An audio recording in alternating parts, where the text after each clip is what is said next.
Football and boxing share so many similarities. Working class sports played and fought by working class people. Rivalries built up over the years, passed down from generations to generations. Nottingham Forest versus Leeds is one of those rivalries. On October the 7th, live on DAZN, it's a rivalry that will play out in the ring as the current WBA featherweight champion Leigh will take on former two-time IBF featherweight champion Josh Warrington. Before they meet in the ring, they meet here. This is Wood versus Warrington. This is Face Off. That's an interesting t-shirt, Josh. Thank you very much. Interesting. What do you make of that? He's a great artist. Got my good angle, to be honest. Yeah. Perm looks good. Hair looks really good. Hair looks good. It's got the chain on as well. He's gone detailed. It's got the forest chain on as well. Leigh, Josh would have been on your radar for years, right? I mean, he's been the big star of British boxing for a long time. Those big fights with Frampton and Galahad and Selby. When did Leigh go onto your radar? When I first started coming through, I think Leigh was probably around the same level as I was at the time. We were probably looking for British title fights, domestic title fights, and I think at the time it had taken to Twitter, mentioned my name a few times. So I thought our paths might have crossed earlier on, to be honest with you. But recent times, probably, the last 12 to 18 months, I'd say. Back then, when he was having those big fights, sold out arenas, right? Incredible energy inside those arenas. Did you ever think it was possible? Did you think you were going to get your opportunity? There was times when I thought I wasn't going to get the opportunities. There was times I thought it might pass me by. I always knew I was good enough to win these fights and be at this level, but I thought, I'm not going to get the opportunities. When I sat there in the gym in Sheffield and things would come in and falling through all the time, and I was going back to my flat, I was crying some days. I was like, am I ever going to get the chance? All I wanted was the chance. And literally, I would have fought anyone. One time, there was talks of Frampton's opponent pulled out for a show. I think it was about 3 weeks' notice. And it's like, would you take it? I was like, I'd take it. I told my management I'd take it. That's how desperate I was getting at the time, just for an opportunity to show what I was. So yeah, there was times when I thought it may never happen. Yeah. How did this come about? I've spoken to both of you after fights, and after your victories, even defeat, you've always said, I want to get to America. I want that fight in America, Addy, that's what I want. You've always said, America's been there in your background, you wanted the city ground. You've never really, in the last couple of years, mentioned each other that much. So how did this one come about? Yeah, I think I've just been on my own path. I got the opportunity for the world title. I won the world title. Then I had to defend against Conor because they were sorting the belt situation out, so that was out of my hands. Then I got a choice of who to fight, and Josh had a fight at the time for the world title, so the next best thing for me was the person that beat him. This fight for me made sense because I thought it was going to happen at the City Ground. I thought the best person, probably one of the only in the division to headline fight at the City Ground was me and Josh. It makes perfect sense. The rivalries, the cities, the clubs.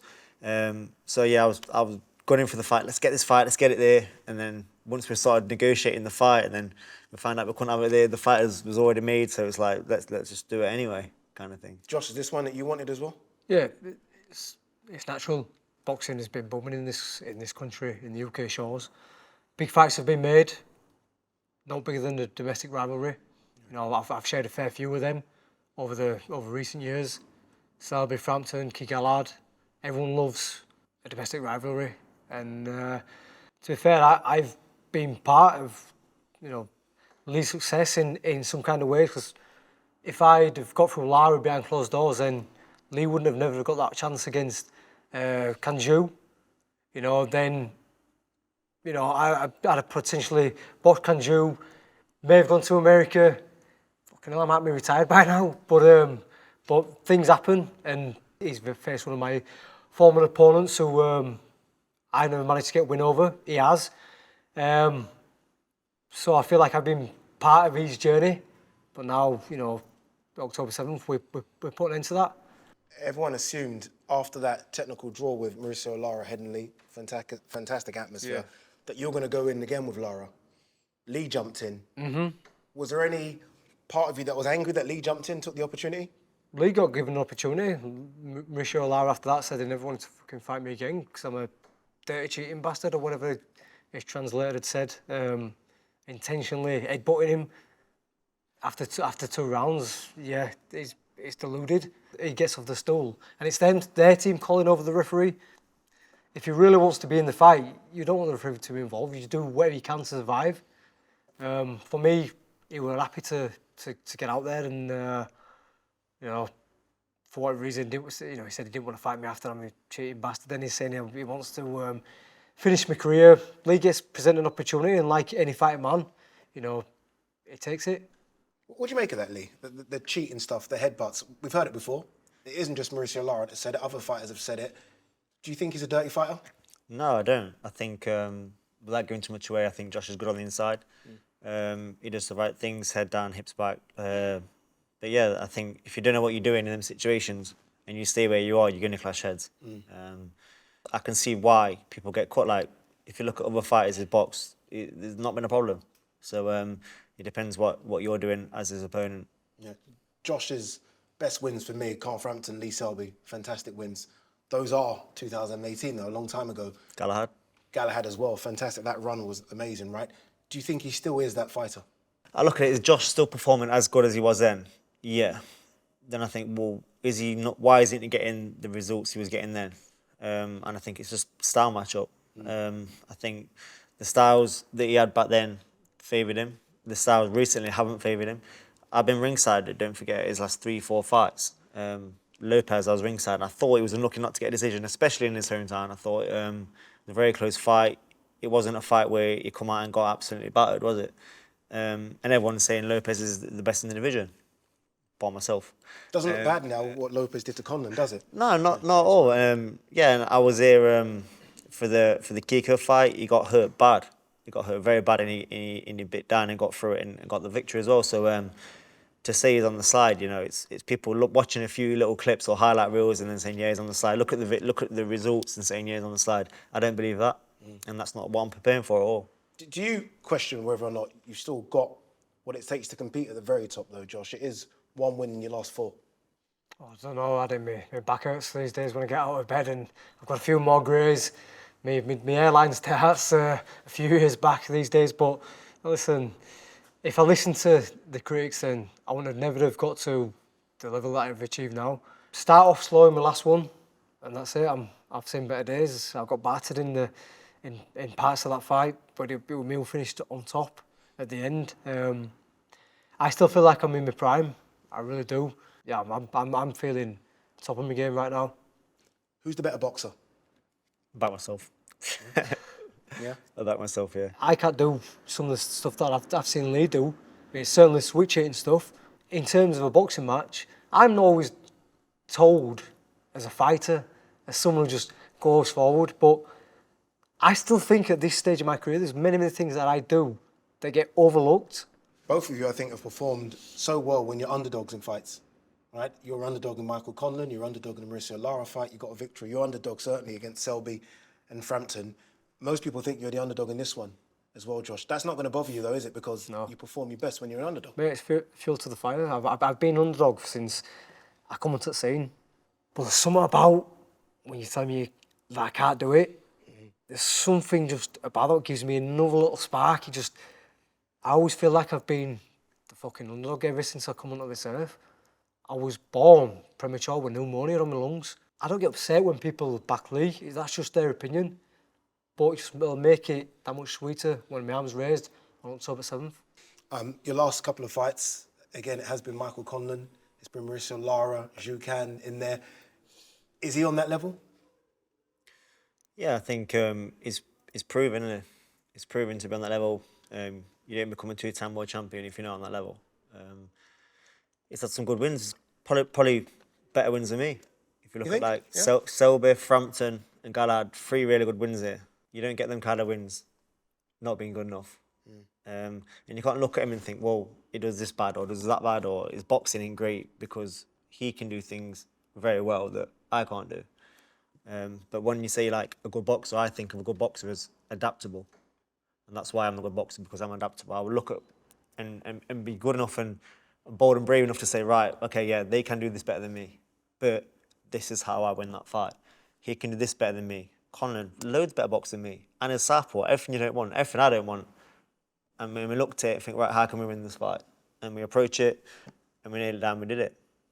Zhu Can, same thing, with five weeks of training I had for that fight. and was fighting someone that had the record for punches thrown per round. How'd you beat someone with that volume on 5 weeks' notice? We looked at it, our team looked at it, and we found a way to win. Same with Laura, very dangerous. And as I found out myself the first fight, I went for glory, I went for the knockout. I wanted to win in front of my own city. I wanted to impress, and I got a bit greedy. But we knew what we had to do to nullify him and to get the victory over the line. And I went out and did it the second time, what I should have done the first time. So, yeah, like I say, when I say good boxer, that's what I think, adaptability. How good can you adapt to win? Was you surprised about his victory over Lara the second time round, considering what happened the first? No, because I thought he was boxing brilliantly the first time. It sounds like a fucking dating show, this, doesn't it? Sounds like a dating show, but it was. I actually turned around to Eddie and Frank on the front row, and they said, Nottingham it is. I actually thought we'd be going to the City Ground a few months later because Lara were getting his head boxed off, so I expected him to be more cautious and more careful the second time. Yeah, let's talk about Sheffield, October the 7th. The atmosphere is going to be incredible. I think it's fair to say split down the middle. What kind of atmosphere do you expect it to be? It's going to be great, actually. The Conlan fight, the atmosphere was unbelievable. The fans battle back and forth. When it's your own arena and you feel it yourself, you get the chance, you get the entrance and that, but like sometimes it was a little bit quiet, You need a reason to keep going. And when my fans hear his fans and his fans hear my fans, they're going to keep going. It's going to be unbelievable. The best two atmospheres, and people will say, Ade, you're always saying this, but it's true. I've always said it. Headingley, Mauricio Lara was number one. And I've always said number two, you've probably heard me say it, Leigh, was your fight against Conlan. So the idea of your fans coming together, I think it's going to be carnage. I heard Sheffield Wednesday playing around the city as well at the same time. So it's going to be crazy off it as well. So it's going to be a hell of an atmosphere in the city, never mind the arena. I think Sheffield are playing Huddersfield, so there's another Yorkshire side in the city. But yeah, it's going to be a great night. But this is the fights I fucking live for. This get me a semi on. You know what I mean? It's good to be part of it. Like it's one of them where once you're in there and you're throwing the shots and you just have to pause for a minute and say, fucking hell, this is living a dream. And I can't wait to be in there. Do you expect, Leigh, or do you predict a knockout in this one? Yeah. Yeah? Yeah. Do you think you can knock Josh out? Yeah, but like I said before, I've been ringside for his last 3 fights. I've seen him get hurt. I know he's tough. I don't believe the people he's been hurt by hit as hard as me and at the same time or as calculated as me. So they might land a few shots, but are they good finishers? Have they got good setups? I don't think they have. I think Lara is a big puncher, not calculated. He doesn't know what he needs to do. He's not a great finisher in the sense gets someone hurt and knows what he needs to do to set it up. He rushes sometimes. But I believe I'm one of the biggest punchers in the division. Not only that, I can set it up and I'm calculated. You've been in with massive punchers, Josh, really big punchers. Yeah. Do you think you can knock him out? Yeah, 100%. I don't have as many knockouts on my record as what Leigh does, but then again, most of my knockouts have come at championship level. They've come at fights where they've mattered, not against fucking someone who's had 75 losses, 3 wins, who's coming for a payday to survive. I can stop Leigh. He's been the last few fights he's been put on his backside, and why can't I do that? Although Leigh's the champion in this one, do you think you're a level above? I do believe so, yeah. You look at run of form, Leigh's recent run of form, Kanju, the monster, who turned out what a fucking monster. Conlan had a life or death fight with him, brilliant fight, and fucking kudos to Leigh. Showed the art of a lion to keep on going and battling and win. Lara put on his backside and obviously stopped. And then, whereas my fucking run of form, well, it was 30 fights, unbeaten, rather than just a recent run of success. What do you make about picking out your biggest wins? No, yeah, I agree with him. Kanju's not the monster. Life and death of Michael Conlan. They never are. When you do a good job and you beat him convincingly, they never are. It's the first time he's been on his arse. I think it's the first time Lara been down with a headshot as well. Conlan, I don't think he'd ever be touched down either. You just have to take everything with a pinch of salt, keep getting your victories, and eventually someone look back and go, do you know what? There was good wins. And actually, Leigh Wood's the real deal. Did either of you ever think of losing and what it would mean for your career? Leigh, 35. Josh, if you lose, it will be 1 win in 5. Do either of you think of how damaging the loss will be? Got a YouTube boxing, I think. It's a lot of money in it. Maybe so. No, fucking, it can't cross your mind, can it? I don't think you get to this level if you start thinking. You know, there has been moments in my career where I think, fuck me, everyone has little demons. Everyone has demons, but I say the mindset going into this one, it's not been as strong. It's not been as strong. I had my pals speaking to me. Then when they're asking about training, there's like, fucking hell, I've seen like this for a long time. They see it, they know that I can beat this one. Simple as that. And my mind is that strong. I won't allow it. I don't even like cross my mind. I approach every fight the same, you know. I never doubt myself. I never think, what if? I think, right, am I doing every single thing I need to do to win? And the answer is yes, every time. Am I doing my work away from the gym? What am I doing away from the gym? Am I resting? Yeah. Am I eating right? Or I am. Am I watching what I need to watch for my team? Am I studying him? Yeah, I am. Am I studying fights he's been in? Am I doing enough? Am I doing everything I can do? And I am. I always do, and every time I do that, I win. I'm not a boxing fan. It's no secret I'm not a boxing. I can't watch loads of boxing. If someone says to me, right, you're fighting Josh Warrington, I'd watch a little bit, look what he boxes like, and that'll be it. But my team will have gone through hundreds of hours of footage of him, of many fights, and they pull out things that's going to be helpful for me. And they pull things out, and they make a 20-minute scouting report, and I watch that daily.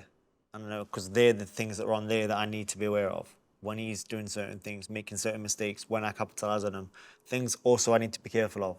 That's all in the compressed, dumbed down, you could say, for me. I love fighting, did everything on fight night. That's what I'm there for, do you know what I mean? All right, how does the fight play out? Josh, you first. Josh Warrington win. Yeah, that simple. Simple. By any means necessary. By any means necessary. Yeah. I'm the new. And the new 3-time world champion. Leigh, how does it play out?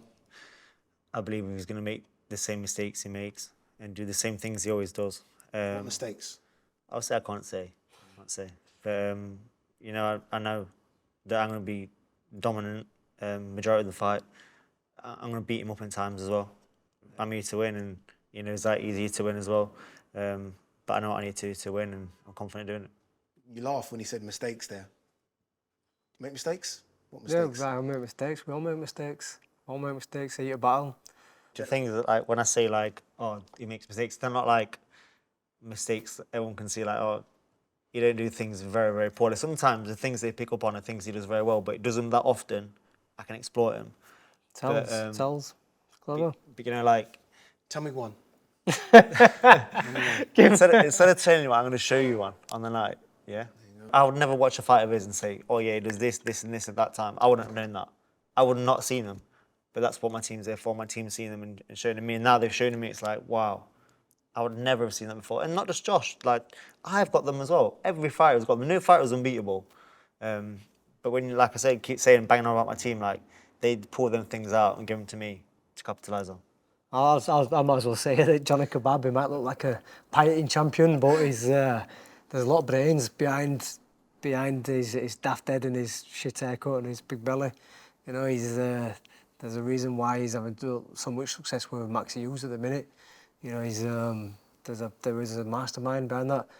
And although he's not great with technology, he'll take his iPad, he'll go sit on top of it for half an hour, take his notepad, and he'll fucking divulge your plans like he always does. And come up with A, B, C, D plans and ways to come by. So, like Leigh has his trust in his team. Me and my dad for many, many, many years have had great success and continue to do so, and we will do on October 7th. Final one. Do you guys both sort of look at each other and remind each other of yourselves? He's a family man. He's like a Leeds version of me. I've said it before, you know, a Leeds version of me that don't box as good or punches hard, or teams in the Premier League. But apart from that, like, we're bang on the same, you know, like, I look at him, like, I familiarise myself with how he conducts himself and outside the ring, and yeah, a lot of people that know him, that mutual friends, like, say he's a great guy, but it's irrelevant on fight night, you know, I'm coming to win. And after, yeah, we'll have a drink. Probably Leigh will go alongside the people having my phone book, like Carl Frampton. a respected card before the fight. We had a fucking fight of the year, and this don't look well. Like selling the fight on his own because people want to see us fucking tearing each other out. Exactly what you're going to do. But old school fighters and the real fan will know what we're capable of bringing to the table. And let's say we don't. It's not our style to go to press conferences and start screaming and shouting and carrying on slagging off. Yeah, if I'd started, slagging off Leigh there, then he might have something to say about it or do, Yeah, same. I give what I get. I'm sure he gives what he gets. Like if it started that up way. until then, it's mutual respect, and we come where we go to the gym, we train hard, go home to our families, spend our time. And then when it's time to turn it on, it's time to turn it on, and that's that. And once the business is done, shake hands and move on. It's refreshing. It's refreshing because we normally get a lot of trash talk when we don't need it. I think you guys don't need it because we know it's going to be a fight of the year contender. That's it. They need to sell this fight. It sells itself. You've never seen him not turn up. Never seen me not turn up. Let's leave it to fight night. I think it's easy to say then. Handshake, gents. Well done. That was a firm one as well from Josh. He put an extra squeeze in that, didn't he? October the 7th, live on DAZN. Will it be a case of and the new, or will it be and still? Make sure you tune in for this one. You don't want to miss a fight of the year contender.